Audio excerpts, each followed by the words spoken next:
seconds. Liftoff normal. Liftoff of LM-3M4 rocket carrying India's prestigious Chandrayaan 3 is the launch M4 rocket का watching history in the की यात्रा अभी जारी है। कहते हैं ये जो चांद है ना, इसमें बहुत कुछ है खास और बहुत कुछ हम जानेंगे जब हम जाएंगे इसके पास। जी हाँ, स्वागत नहीं करेंगे हमारा बस कुछ घंटे और भारत का सबसे बड़ा महत्वाकांक्षी मून मिशन सपने को साकार करने से चंद्रयान 3 अब कुछ ही दूरी पर है। यान का विक्रम लैंडर चांद की सतह पर सॉफ्ट लैंड करने के लिए पूरी तरह से तैयार। वो पल जब भारत चांद पर होगा, सोचकर ही हमारा मन रोमांच से भर जाता है। जी हाँ, इसरो का मिशन चंद्रयान 3 चांद के दरवाजे पर दस्तक दे रहा है। बस मौके का इंतजार है कि वो चांद पर कब लैंड करेगा। तो ये है हमारी खास पेशकश, चांद के दरवाजे पर चंद्रयान 3। मैं हूं आंचल गुलाटी गुंबर। और जो निर्धारित कार्यक्रम है, अगर हम बात करें इस पूरे मून मिशन को लेकर, 23 अगस्त यानी कल शाम 5 बजे के बाद इसरो चंद्रयान 3 का जो लैंडर मॉड्यूल है उसकी दक्षिणी ध्रुव की सतह पर उतरने की तैयारी कर रहा है। ये तैयारी कितनी पक्की है, कैसे होगा सब कुछ, बेहद नाजुक और जटिल है लैंडिंग की प्रक्रिया। और लंबी गोलाकार कक्षा की अगर हम बात करें तो चंद्रमा की परिक्रमा इस वक्त लैंडर कर रहा है। सबसे अहम होने वाले हैं अंतिम 15 मिनट। जी हाँ, चंद्रमा पर वायुमंडल नहीं होने की वजह से पैराशूट की मदद से जो विक्रम लैंडर है उसमें चंद्रयान ने रॉकेट लगाए हैं। लैंडर की चाल को नियंत्रित कर धीमी गति से सॉफ्ट लैंडिंग की कोशिश होगी। लैंडिंग के दौरान वैज्ञानिकों का नियंत्रण नहीं होगा, लैंडर को स्वचालित रूप से अपने आप उतरना होगा। ये तमाम बातें हैं जो हम आपके सामने रख रहे हैं। और सबसे अहम बात यहां पर यह है कि चंद्रयान 2 के अनुभवों से इस बार सबक लिया गया। लैंडर मॉड्यूल से नई टेक्नोलॉजी शामिल की गई है। अगर कुछ भी टेक्निकल फॉल्ट होता है तो सबसे अहम बात यहां पर यह है कि खुद ही मास्टर लैंडर इसका हल निकाल पाएंगे। लैंडर के इंजन फेल होने या फिर कुछ सेंसर ने अगर काम नहीं किया, ऐसी स्थिति होने पर भी इसरो की तैयारी पुख्ता है कि सुरक्षित चंद्रमा की सतह पर सॉफ्ट लैंडिंग की तैयारी पर पृथ्वी पर सिग्नल भेजा जाएगा। एक बार फिर आपको बताते हैं कि देखिए 23 अगस्त शाम 5 बजे के बाद लैंडर मॉड्यूल जो है वो दक्षिणी ध्रुव पर उतरने की तैयारी करेगा, यानी कुछ ही हम घंटे दूर हैं इतिहास रचने से।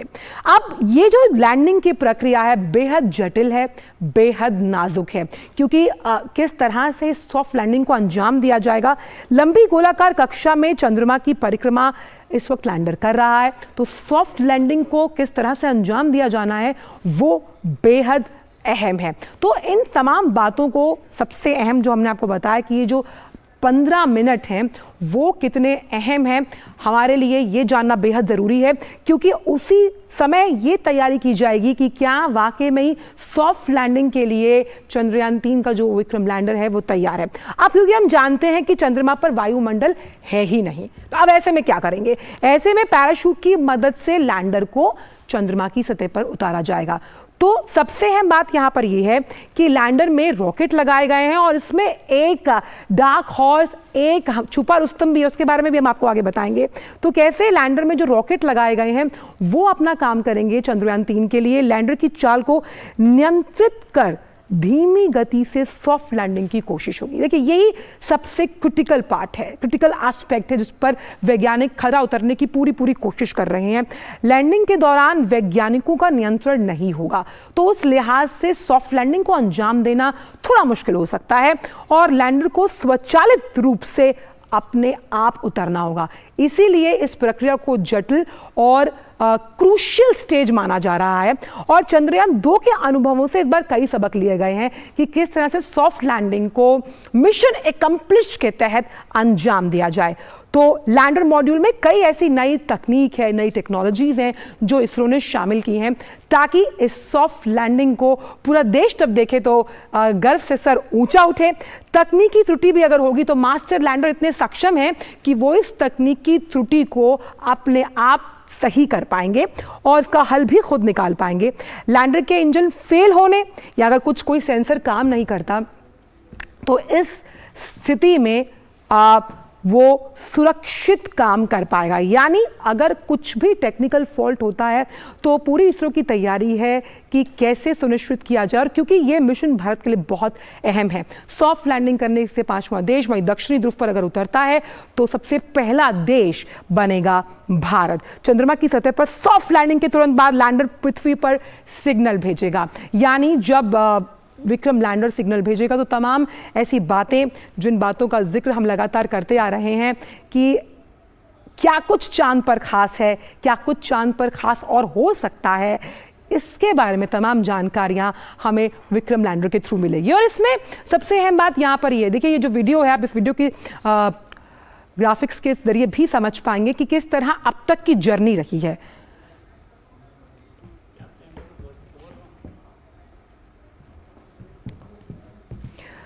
तो अब कैसी जर्नी रही है इसका जिक्र हम लगातार आपसे कर रहे हैं और अपने इस वीडियो वॉल के जरिए भी आपको समझाया।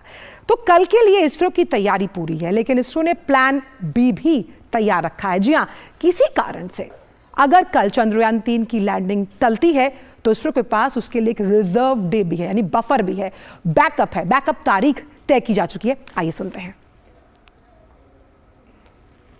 17 अगस्त को हमने ये प्रोपल्शन मॉड्यूल और लैंडर मॉड्यूल को अलग कर दिया है, और प्रोपल्शन मॉड्यूल अभी 100/100 किलोमीटर की कक्षा में घूमेगा और वहाँ से उसमें एक पेलोड है, वो पृथ्वी की ओर देखेगा और उसके जो स्पेक्ट्रोस्कोपी है, पोलरोमेट्रिक स्पेक्ट्रोस्कोपी स्टडी करके जो लिविंग प्लेनेट कैसा होता है उसकी जानकारी हमको चंद्र के ऊपर से देता रहेगा। 30 किलोमीटर की एल्टीट्यूड या हाइट से लैंडर नीचे की ओर चंद्र की सतह पर जाने का प्रयास करेगा 23 अगस्त को, और उसके 2 घंटे पहले हम पूरे जो कमांड है वो यहाँ से जो हमारा बाइलालू अर्थ स्टेशन है वहाँ से अपलोड कर देंगे लैंडर मॉड्यूल के अंदर। और उसके बाद जो लैंडर मॉड्यूल की हेल्थ चेकिंग, टेलीमेट्री और चंद्र में जो स्थिति है उसको सबको ध्यान में रखते हुए लगभग 2 घंटे पहले हम ये निर्णय लेंगे कि उस दिन चंद्र पे उत्तरायण करना ठीक रहेगा कि नहीं रहेगा। बट अगर कोई हमको ऐसा आपत्तिजनक लगता है तो हम लैंडिंग को पोस्टपोन करके 27 अगस्त को करेंगे। तो ये एक बैकअप प्लान भी इसरो ने तैयार किया है, लेकिन लगातार हम चर्चा कर रहे हैं और बात कर रहे हैं कि आखिर दक्षिणी ध्रुव में ऐसा खास क्या है जहां पर लगातार ये तैयारी की जा रही है कि वहां पर सॉफ्ट लैंडिंग हो। तो रात में अगर तापमान की बात किया तो -120 डिग्री और दिन में 180 डिग्री तक वहाँ पर टेम्परेचर रहता है। सूर्य की रोशनी यहाँ नहीं पहुँचती है। तो दक्षिणी ध्रुव में जो खास बातें हैं वो हम आपके साथ साझा कर रहे हैं। यहाँ की मिट्टी में जो जमा चीज़ें हैं, आप समझिए वो अनछुई हैं, अब तक उनसे कोई रूबरू नहीं हो चुका है। तो मिट्टी में जमे बर्फ के कणों की पड़ताल से कई ऐसे रहस्य हैं जो परत दर परत खुलेंगे। सौर परिवार का जन्म कैसे हुआ, कब हुआ, ये हम पता लगा पाएंगे। आप सोचिए कि ये कितनी बड़ी वैज्ञानिक उपलब्धि होगी।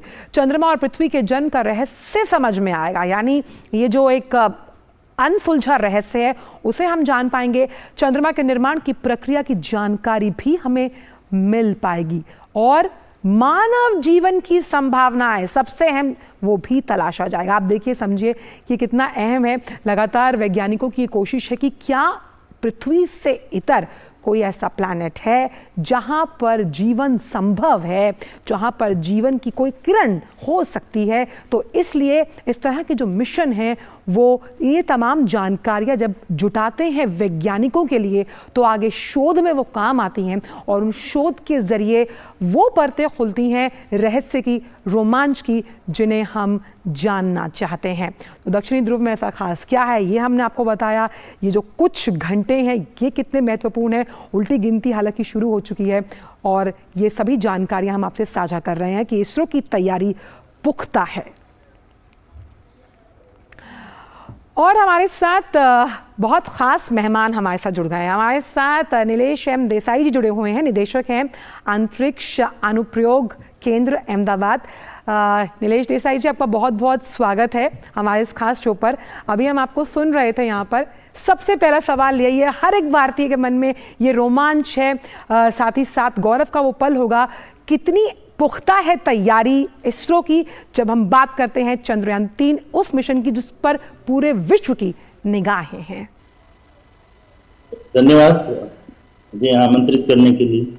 और जैसा कि मैंने पहले भी बताया था कि इसरो की तैयारी बहुत ही जोरदार है जिसको कहा जाए कि, और जिस तरह से पिछले अनुभव के बाद जहाँ पे हम सफल नहीं हो पाए थे लैंडिंग में, सॉफ्ट लैंडिंग में, और उसकी जगह क्रैश लैंडिंग हो गया था या हार्ड लैंडिंग हुआ था, तो उस संभावना को पूरी तरह एलिमिनेट करने के लिए जो पिछले अनुभव से सीख के जितने भी परिवर्तन करने चाहिए थे वो सब परिवर्तन हमने अनेक प्रणालियों में कर दिए हैं और लगभग 21 प्रणालियों में कुल मिला के अलग प्रकार के परिवर्तन किए गए, सॉफ्टवेयर, हार्डवेयर और एल्गोरिथम्स, टेक्निक्स, और खासकर जोर दिया गया कि किस तरह से हम टेस्टिंग पे ज़्यादा जोर दें। इसके परीक्षण में जब हम लेबोरेटरी परीक्षण करते हैं या बाद में फील्ड ट्रायल्स करते हैं, इसको ड्रोन पे भी ट्रायल किया गया, क्रेन पे लगा के उसको, क्रेन को ऊपर नीचे करके उसकी हाइट वेरी करके अलग अलग तरीके से टेस्ट किए गए हर एक सेंसर सिस्टम को। उसके बाद हमने हेलीकॉप्टर टेस्टिंग भी किया, एयरक्राफ्ट में भी टेस्टिंग करके देखा, अहमदाबाद में, बेंगलोर में, श्रीहरिकोटा में, चित्रदुर्गा में अलग अलग जगह पे टेस्टिंग करके मून एनालॉग्स भी क्रिएट किए गए कई जगह। और इस तरह से पूरी जैसे कि कोई भी त्रुटि न रह जाए, वो अनेक संभावनाओं को देखते हुए, वो सबका ध्यान रखते हुए हमने प्रयास किया है कि इस बार हम पूरी तरह से कॉन्फिडेंट रहे जिससे कि सफल तरीके से सॉफ्ट लैंडिंग कर पाए। नीलेश जी, बिल्कुल आप आत्मविश्वास से लबरेज नजर आ रहे हैं और पूरे जो तमाम हिंदुस्तानी है उनका आत्मविश्वास भी आपके साथ है, क्योंकि लगातार हम विक्रम लैंडर का जिक्र कर रहे हैं, लेकिन इसमें एक छुपा रुस्तम और है। प्रज्ञान रोवर की अगर बात की जाए, जिसे वैज्ञानिक जो हैं और हम कहें शोध की दुनिया में डार्क हॉर्स कहा जा रहा है, किस तरह से प्रज्ञान रोवर अपने काम को अंजाम देगा, क्योंकि टच करने के बाद असली काम वहीं से शुरू है।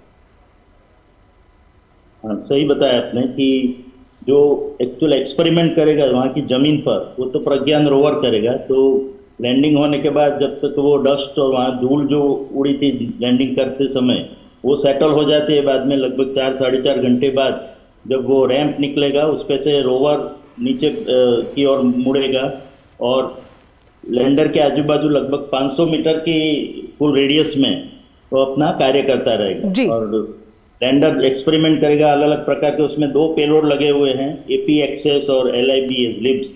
तो एक है अल्फा पार्टिकल एक्सरे स्पेक्ट्रोमीटर, दोनों स्पेक्ट्रोमीटर ही है, और दूसरा है लेजर इंड्यूस्ड ब्रेकडाउन स्पेक्ट्रोस्कोप।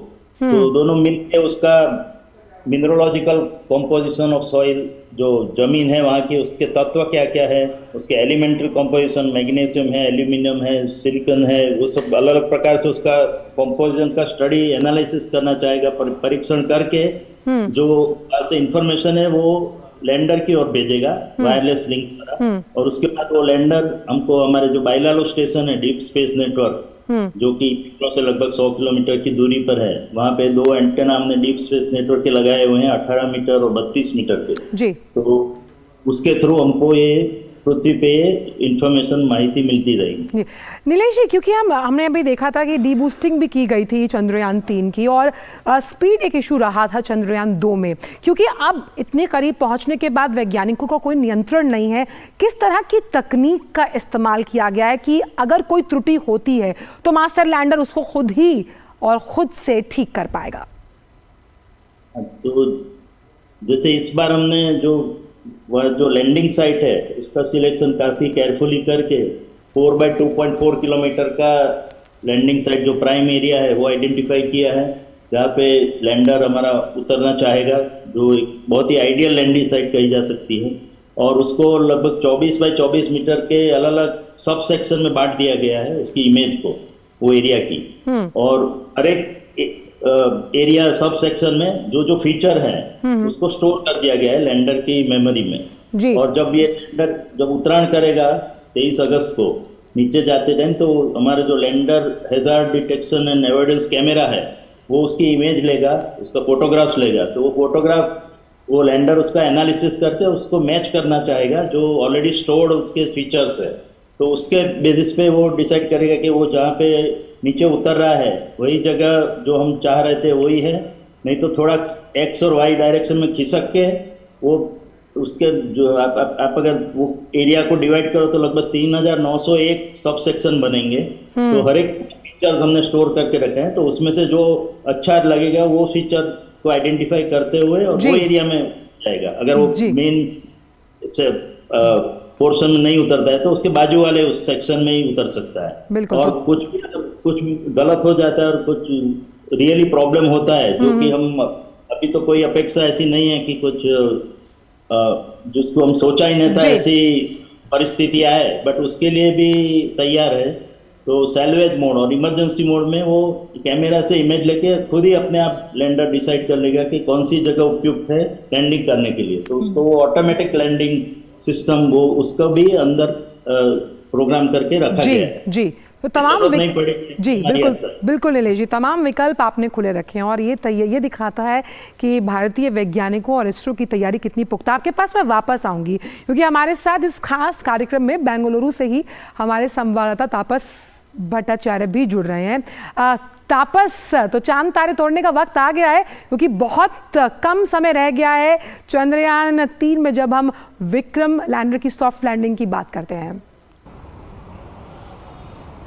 बिल्कुल सही कहा आपने, चांद तारे तोड़ने का वक्त आ गया। इनफैक्ट ये ऐतिहासिक मोमेंट है भारत के लिए, सिर्फ भारत के लिए नहीं, मैं तो कहूँगा कि ये पूरे विश्व के लिए, क्योंकि भारत दिखा रहा है, अग्रणी भूमिका निभा रहा है कि किस तरीके से देश आगे बढ़ रहा है। और ये जो अमृत काल में हम जी रहे हैं, अमृत काल में ये मुमकिन है। क्या आपने पहले सोचा था आज से 10 साल 15 साल पहले कि भारत एक ऐसा कारनामा करने में सफल होगा? लेकिन आज ना कि सफल हो रहा है, लेकिन वो स्क्रिप्ट लिख रहा है, लोगों को बता रहा है, विश्व को बता रहा है कि हम चांद पे पहुंच चुके हैं। सिर्फ चांद पे पहुंच नहीं रहे हैं, हम चांद की सारी भूगोलिक स्थिति का भी अनुमान लगा रहे हैं। ये जो लैंडर कल सॉफ्ट लैंडिंग करने की जो प्रक्रिया वो शुरू होगी और करीब 6:04 पे एक्सपेक्ट कर रहे हैं कि ये टच डाउन करेगा साउथ पोल जो है मून का, जिसे कि अगर हमारे आज की जो जनरेशन की भाषा में कहें डार्क साइड ऑफ मून, तो कहना भी शायद गलत ना हो। तो वहाँ पे पहुंचेगा और वहाँ पे बहुत सारे जो इंस्ट्रूमेंट्स हैं इस रोवर में वो आएंगे। और इससे पहले जो चंद्रयान 2 में हमने देखा था कि बहुत सारे अलग अलग इन सिटू इंस्ट्रूमेंट्स थे, उनकी जगह पे अब एक इंस्ट्रूमेंट आ गया जो कि बहुत सारे एक्सपेरिमेंट कर पाएगा। हम उसके चांद की जो डेप्थ है वो पता लगा पाएंगे, जो क्रेटर्स हैं उनमें कैसे दबाव बनता है, उसमें कहाँ पे कितना खनिज पदार्थ है, क्या किस तरीके से है वो पता लगा सकते। तो बहुत सारी चीज़ें हैं। वैज्ञानिक तौर पे एक दृष्टिकोण से शायद ये एक ऐतिहासिक दिन है, लेकिन भारतवर्ष के लिए, भारतीयों के लिए एक वो सपना है जो अब साकार होने जा रहा है। तो कहना ये गलत नहीं होगा कि हम स्वर्णिम काल में कल शायद आ जाएंगे।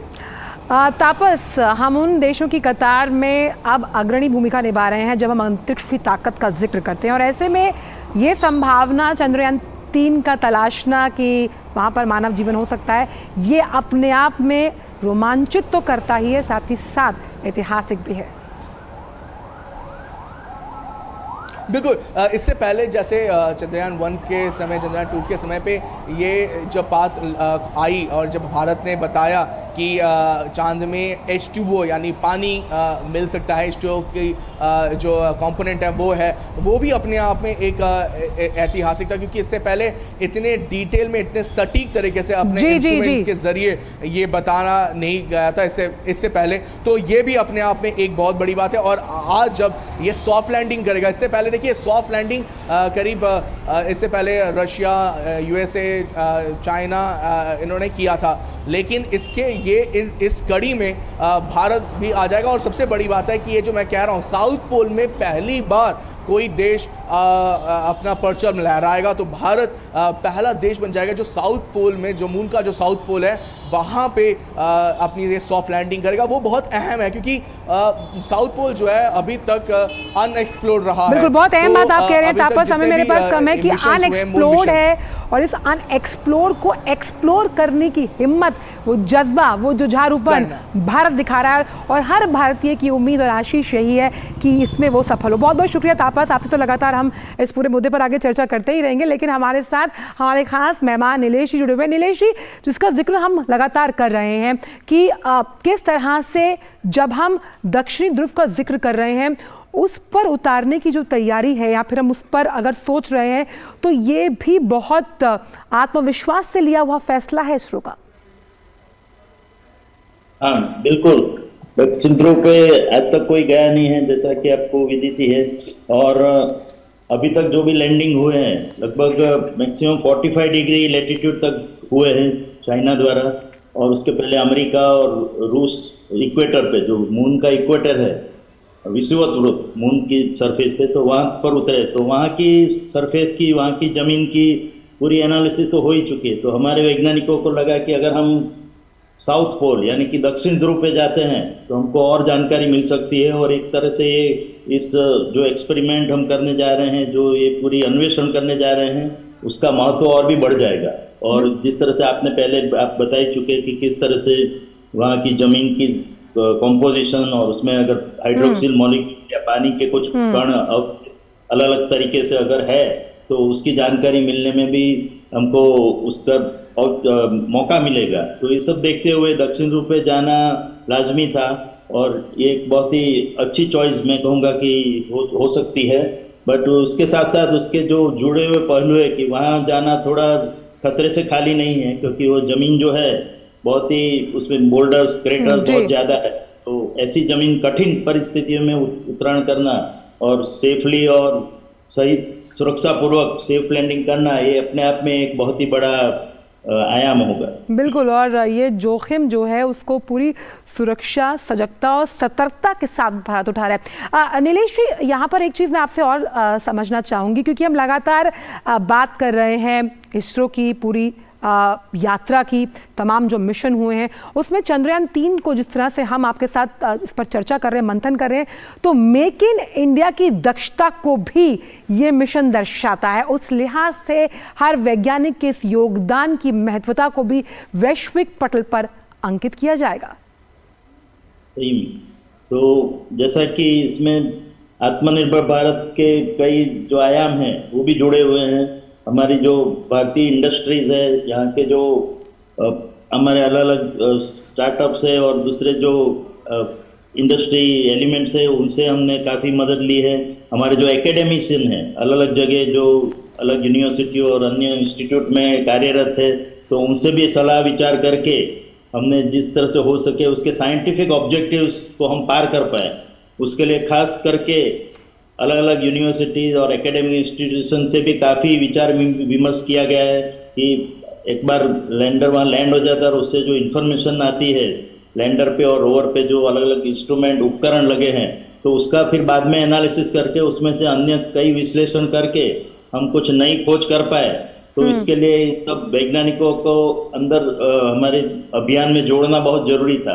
तो इस तरह से भी, और गवर्नमेंट भारत सरकार की भी यही इच्छा है कि खाली इसरो के वैज्ञानिक ही इस पे काम करते रहे, वो तो करेंगे ही, बट इसके अलावा अन्य एकेडमिक इंस्टीट्यूट, यूनिवर्सिटी, उनके लोग भी इसमें जुड़े, तो ये मिशन की महत्ता और भी हो सकती है और कुछ और भी नए हम आयाम सिद्ध कर सकते हैं। तो ये एक मुख्य उद्देश्य जी। नीलेश जी, ये तो एक अनमैन्ड मिशन है।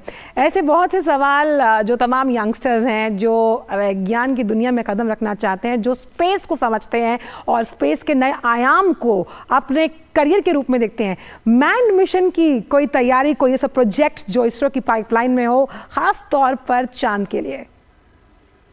चांद के लिए मैन मिशन थोड़ा दूर ही है अभी। तो हम, आपको विदित ही होगा, पता ही होगा कि जो पूरा इसरो अभी कुछ पिछले 3-4 साल से गगनयान प्रोग्राम में लगा हुआ है। जी। उसके जो पहलू है, और खासकर क्योंकि जब भी आप मानव को भेजना चाहते हैं स्पेस में या चांद पे या कहीं भी, तो पहली चीज जो हमको ध्यान में रखनी पड़ती है वो है कि कैसे उसका सेफ्टी का ध्यान रखा जाए, सुरक्षा का ध्यान रखा जाए, क्योंकि आदमी को हमको वापस जिंदा और सही सलामत पूर्वक वापस भी लाना है। तो इसको देखते हुए आपको पता ही है कि इसरो एक टेक्नोलॉजी और इंजीनियरिंग सेंट्रिक ऑर्गेनाइजेशन है। तकनीक हमारे पास है, टेक्नोलॉजी हमारे पास है, इंजीनियरिंग बहुत अच्छी कर सकते हैं, बट जो नया हमको सीखने का है वो है कि ह्यूमन सेंट्रिक अप्रोच कैसे लें। जी जी। जैसे एयरक्राफ्ट इंडस्ट्री में होता है कि आदमी ट्रैवल करते हैं एरोप्लेन में, यान में, तो उनको सेफली एक जगह से दूसरी जगह ले जाता है एयरक्राफ्ट। तो उसी तरह पे हम जब ये गगनयान की बात करते हैं और भविष्य में जब भी चांद पे मानव भेजने की अगर इच्छा हम रखेंगे, तो पहली चीज जो हमको और उस पर सुदृढ़ करना होगा वो है कि कैसे सुरक्षा पूर्वक आदमी को ऊपर ले जाए और फिर वापिस सुरक्षा पूर्वक सही तरीके से नीचे उतार पाए। तो जो सेफ एंगल से उसका पूरा प्रशिक्षण करना और अलग अलग पहलू उसके जो आयाम है उसको ये करना, और एस्ट्रोनॉट को ट्रेनिंग भी देना पड़ेगा। जो कार्य अभी गगनयान के लिए तो चल ही रहा है, उसी तरह से मैंड मिशन जब इंटरप्लैनेटरी मिशन में अगर प्लान करते हैं तो एक बहुत बड़ी बात होगी और उसके लिए काफी हमको और भी मेहनत करनी पड़ेगी। जी नीलेश जी, क्योंकि हम तमाम उन सब संभावनाओं को तलाश रहे हैं कि किस तरह से सौर परिवार का निर्माण हुआ, चंद्रमा के निर्माण की कहानी शायद हम जान पाएंगे, जिस तरह से तस्वीरें भेजी जाएंगी।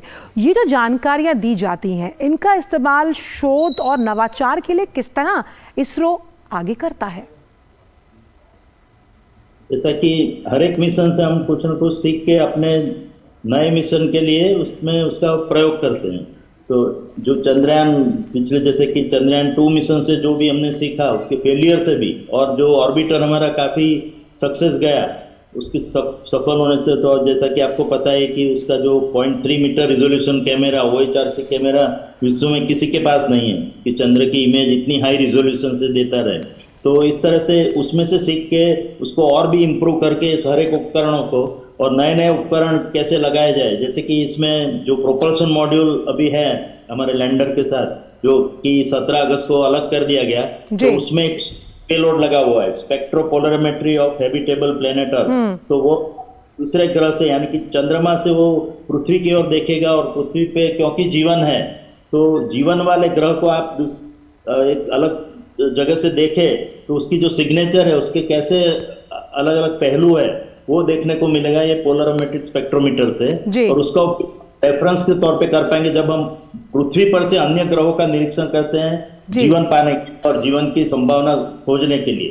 तो इस तरह से ये जो इंस्ट्रूमेंट है हमको बहुत ही हेल्प करेगा एज ए रेफरेंस पॉइंट, जिसके डेटा को यूज करके हम भविष्य में अन्य जगह जब जीवन है कि नहीं, अन्य ग्रहों पे, एक्सोप्लैनेट पे, तो उसका जब हमको डिस्कवरी करनी है, खोज करनी है, तो उसमें ये बहुत ही काम आएगा ये डेटा।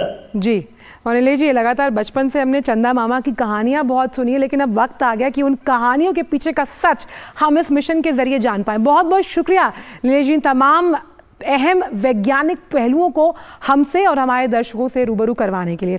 तो लगातार ये कहा जाता है कि खुद ही को कर बुलंद इतना कि हर तकदीर से पहले खुदा बंदे से खुद पूछे बता तेरी रजा क्या। और आज भारत उसी स्वर्णिम काल में, अमृत काल में प्रवेश कर चुका है।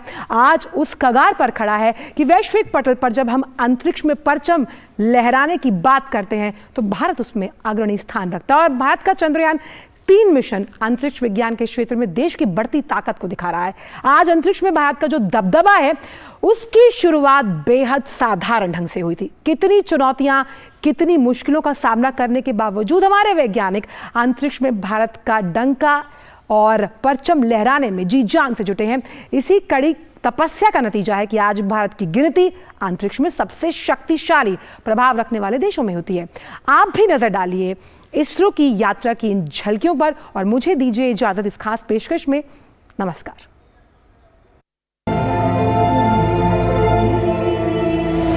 क्या आपने कभी सोचा था कि साइकिल का कैरियर भारत के स्पेस रिसर्च कैरियर ग्राफ को आसमान पर ले जाएगा?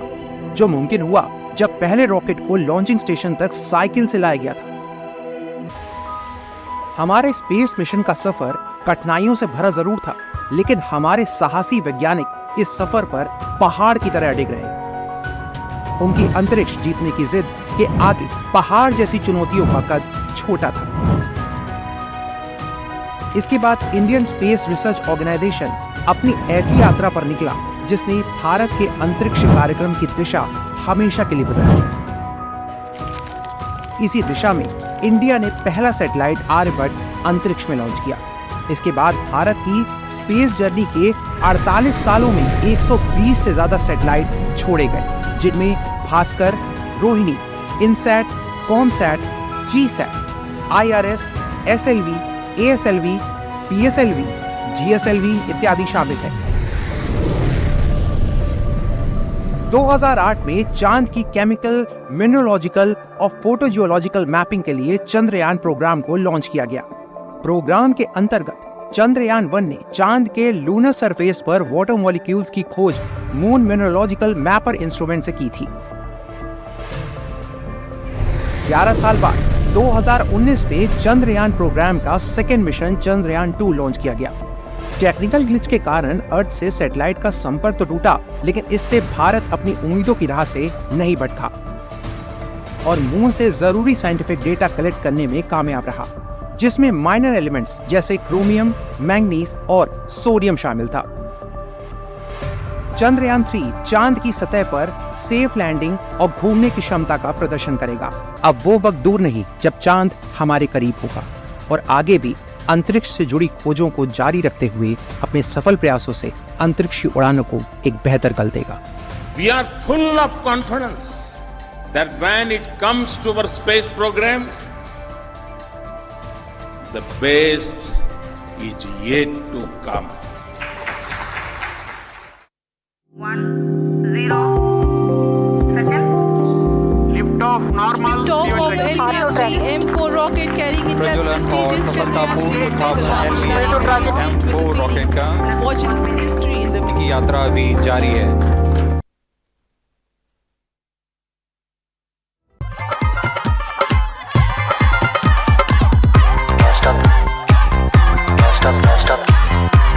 बिना रुकावट गाने सुनने के लिए अपना सब्सक्रिप्शन